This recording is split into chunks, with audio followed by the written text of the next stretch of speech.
What if the last 4 months of 2025 could redefine how you approach love so that by 2026, you've attracted someone that is truly meant for you? Welcome to the Great Lock-In. This is an intentional reset from September through December 31st, and it's designed to align your heart, your energy, and your life toward love. So, also, welcome to Christianish. This is the podcast for women who have Bibles, but not necessarily boundaries. My name is Keshia Rice. I am a dating coach.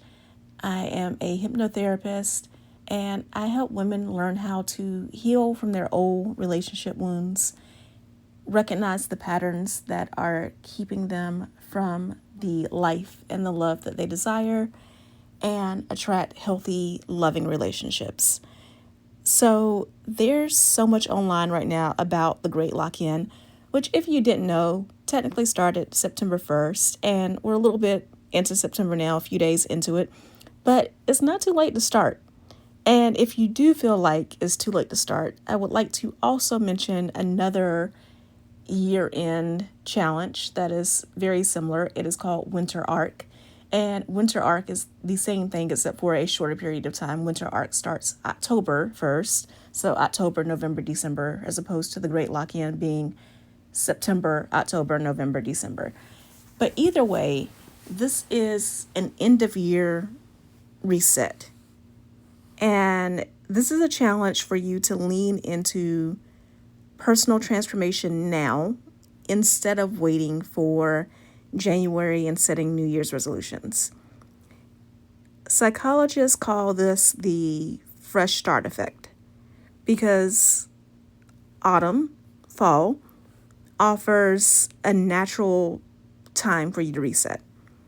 There's momentum, so you're doing all of these new habits and personal challenges so that you can start the year kind of running instead of starting from scratch. And there's something about fall that, I don't know, there's something really fresh about fall, right? Like, I think about being a kid and going back to school in the fall. I think about like the start of football season, and it just feels like people talk about spring being a season of renewal, but for me, fall really feels like a new time and a fresh start. So the reason why this time of year is particularly great for working on your love life is because there's also something really intimate about fall, right? You think about all the things that couples can do with like apple picking, wearing the cozy sweaters, tailgating at football games. And there are all these opportunities for really just great visuals, for great places to take couple pictures, great places to go on couple dates. And it's also cuffing season, right? Temperatures are cooling down. People are looking for companionship, someone to stay warm with through, the fall and the winter. There's just a heightened drive for emotional connection right now. So instead of passively sitting around and hoping that the right person will show up, let's talk about how you can design your life and your heart space to allow love in during this time. So let's start with emotional clarity and letting go. We're still in September as of this recording, and I would encourage you to spend the rest of this month focusing on deep reflection. So releasing your past hurts, considering your beliefs and looking at which ones might be outdated, and looking at the emotional wounds that are blocking you from love. So you can do this through journaling. I have two journals that are great for this. One is a kind of general shadow work for love, and the other is specifically about healing after a breakup. So I will make sure that those links are in the show notes. But also just consider prompts like, what relationships in your life taught you the most?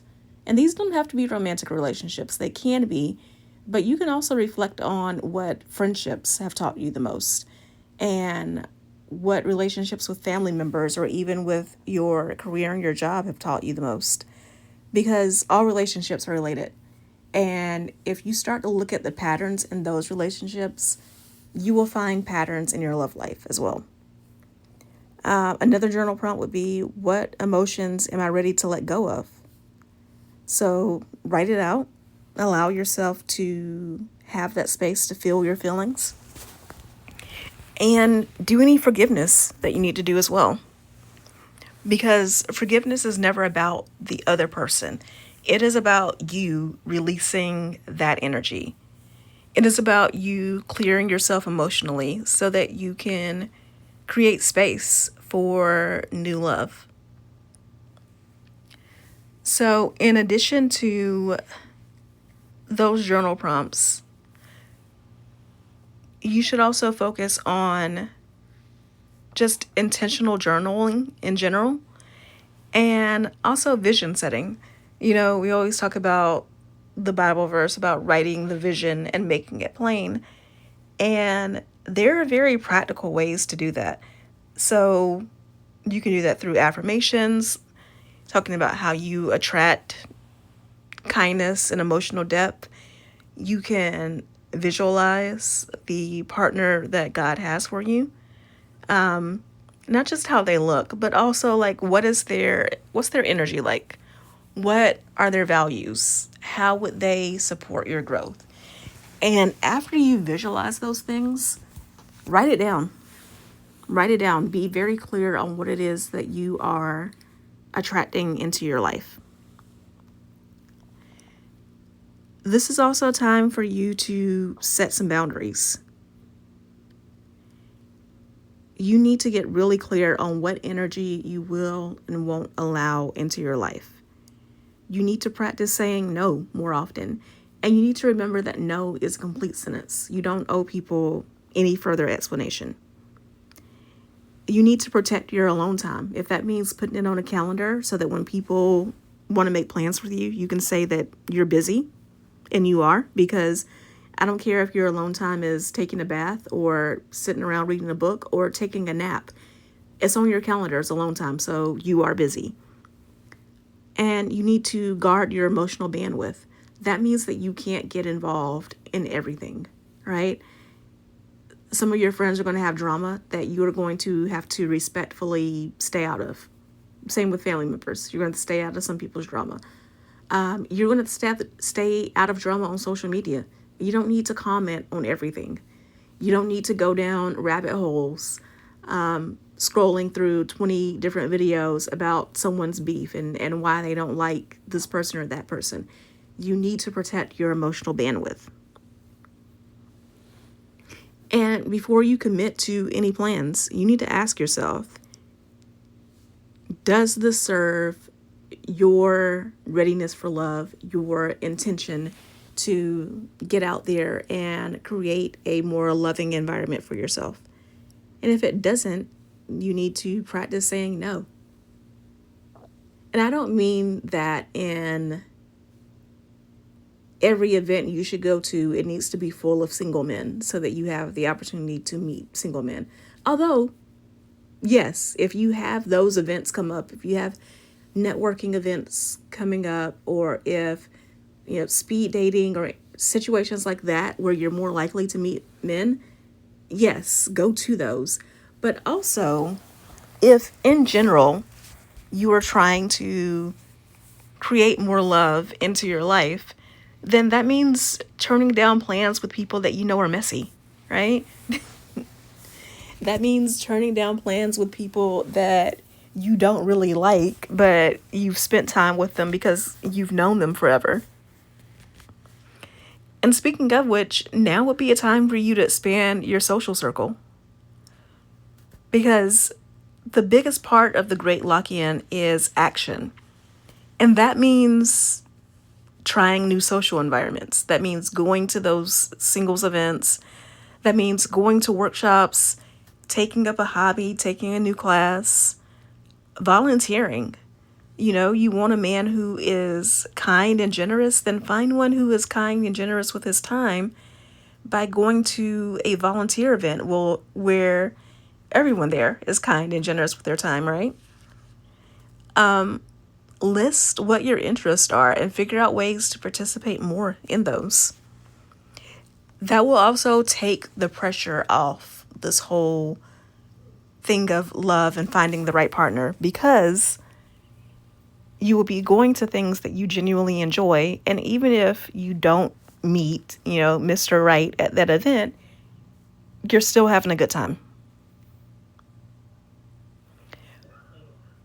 And then this is now also the time for you to really shift your mindset and get into alignment with loving yourself. We hear that saying all the time, I don't chase, I attract. But if you're really becoming the person who attracts love, you have to focus on knowing that you are a magnet to what is meant for you. And you have to treat yourself the way that you would treat someone that you would fall in love with. Taking care of yourself is teaching other people how to take care of you as well. So, as we are mapping out this plan for your Great Lock-In and how you are going to set yourself up to meet the love of your life, think of it this way. So it's still September now. Spend the rest of this month focusing on clearing your emotional space, setting those boundaries, and journaling about what it is that you want in a relationship. You're going to spend October and November on self-love, as far as moving your body more, showing your self-love that way, self-care. So that is setting aside that time for yourself and making it sacred, not allowing people to interrupt it. And also just leaning into your creativity and leaning into your interest. And use all of that to figure out new ways to put yourself out there and to meet people. And make sure you're doing that from a place of curiosity, right?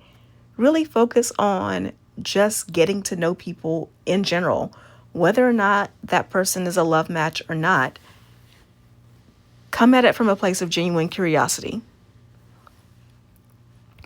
And then December is going to be all about getting rid of the clutter,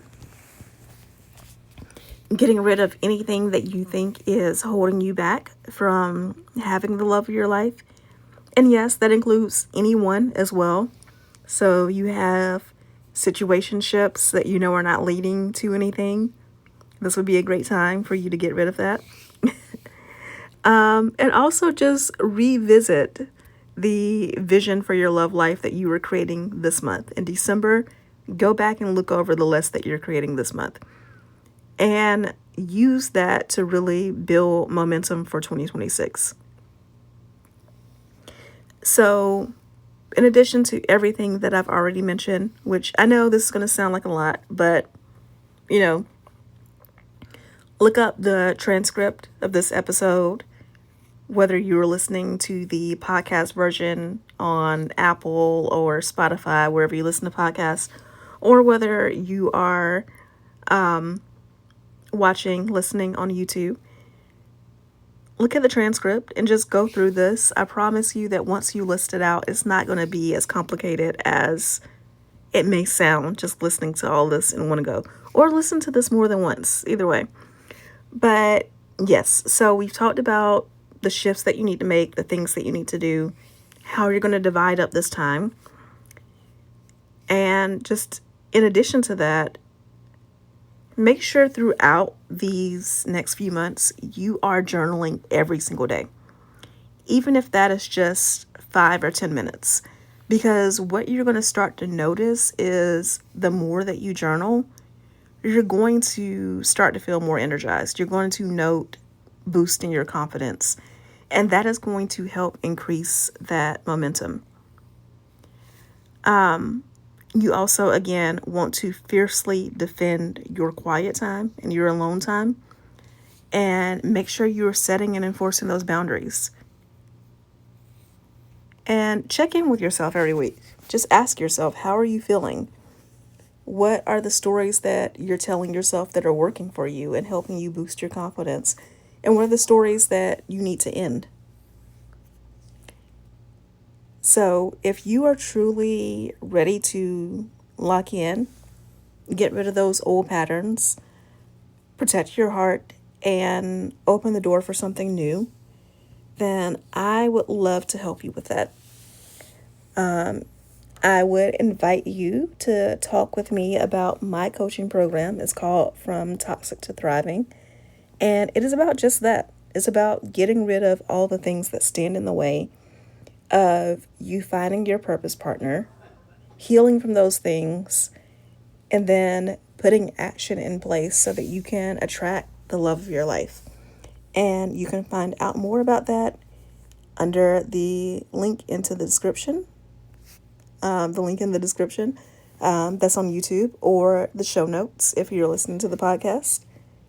And let me know. Let me know, what are you doing to truly lock in, and let me know what you are trying to release before 2026 starts.